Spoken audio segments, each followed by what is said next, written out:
Aspiration and dedication.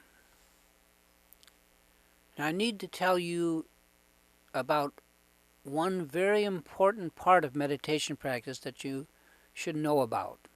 In fact, most Tibetans would say this is the most important point of all. So please take this in. The Tibetans tell us that it's most important to dedicate any merit that comes out of our daily practice, no matter how small that might be. Now, I didn't do this in the beginning because I could not imagine any good merit whatsoever was coming out of my kind of dismal practice. For me, it was slow going.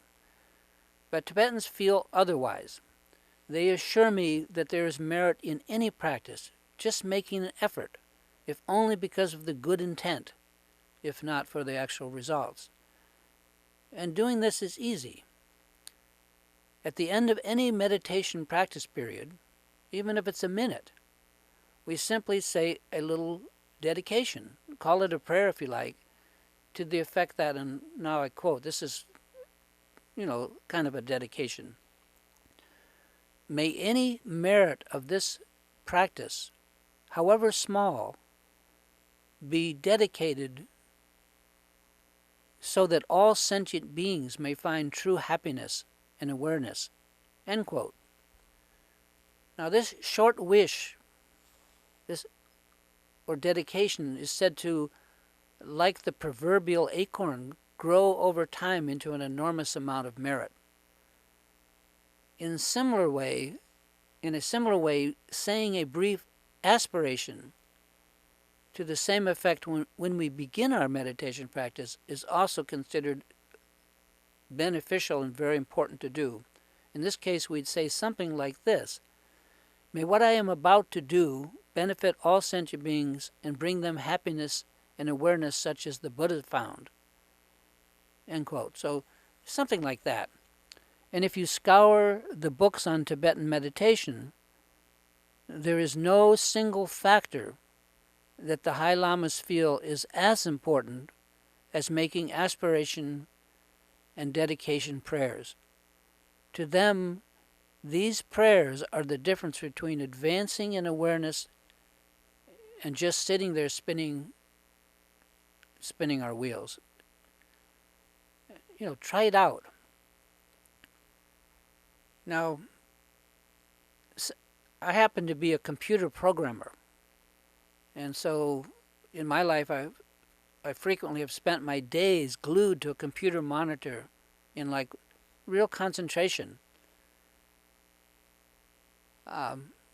So I thought I would try this dedication thing, just not on the cushion, but just in my life. And this is what I did, and it was really effective. Every time in my daily work, when I would be interrupted, the phone would ring, a car would backfire down the block, or someone would interrupt my work. Instead of being irritated by the interruption, I would then do the following. Since I was already startled and fully out of my concentration, this was a natural gap in time to make a dedication. I would then dedicate any merit that I had accrued from my concentrated work up to that point, that moment. I would dedicate it to all sentient beings, and so on, as described above. I would make this short prayer, and then gently let my mind rest in the gap, the emptiness, just the gap of time that was created by the interruption. Then I would make an equal short aspiration for the work I was about to do, and then I'd get back to work. And the next time I was interrupted, I would do the same thing again, and this went on all day. I would do this perhaps hundreds of times throughout the day, and I did this for almost 3 years. Sounds like a crazy thing, I know, but it made a huge difference. difference for me, it built a habit, and it paved the way for me to do more practice aside from the time I would have in my day of just going and sitting on a cushion, a traditional practice. Which always I never did. I mean, I go and sit there, but if I could get out of it, I would, because it was kind of boring, and my day was always so busy. I always had a good excuse to put meditating off until tomorrow. But doing these aspirations and dedications while I was working was a kind of practice I could do, and it was a key for my getting, at last, some actual results. Now we're going to talk about an important concept that the Tibetan Buddhists call the two accumulations. And the two accumulations are merit and awareness. And they work together. They're a tag team. And they're like really worth understanding. I mean, if you get this concept working in your life, it will change your life. It did mine.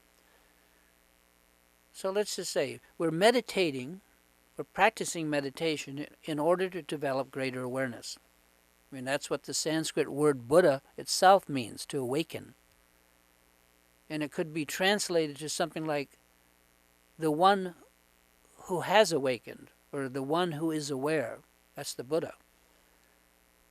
Now, merit refers to what the Buddhists call skillful means. Simply skillful action. More skillful action than not. And the two words, merit and awareness, work together in a recursive manner, kind of like an infinite loop or an infinite catch-22. And here is how I understand that works. And try it on. When we actually learn to meditate and begin to develop a little more awareness than we now have, that increase of awareness allows us to see just somewhat more clearly how we act in the world. In that greater awareness, we can then act more skillfully or more meritoriously. And the merit of our skillful action itself generates even greater awareness. That greater awareness allows us to see even more clearly yet. And in the clarity, the greater clarity, we can see to act even more skillfully yet, ad infinitum. This goes on forever. Awareness makes skillful actions easier, and more skillful actions yet generate even greater awareness, and so it goes. This is an incredible tool. And this merit and awareness, these two accumulations, each allow the other to reach higher levels. There's a snowball effect, and that effect has an exponential curve. It's not a linear curve or a linear line. It increases exponentially. Anyway, hopefully you get the idea. The more awareness that you have, the better that you can see to make even more skillful action. And the more skillful you are in dealing with things, with execution of any act, the more awareness and space around us it creates. So these two feed on each other recursively. Put it another way, the relative skillfulness of our every action in the present moment somehow generates something like, we could call it an aura or a space around us. What and how we behave creates a mood or space around us, which is the awareness that I've been mentioning here. And in that aura or awareness or expanded time, whatever you want to call it, we can see more clearly to make decisions and to take action than we could before. Therefore, we are able to make even better and better actions. And the skill of our execution, our skillful means, generates even greater clarity and awareness, and so on. each allowing the other to reach new levels. This is what I understand merit and awareness is all about.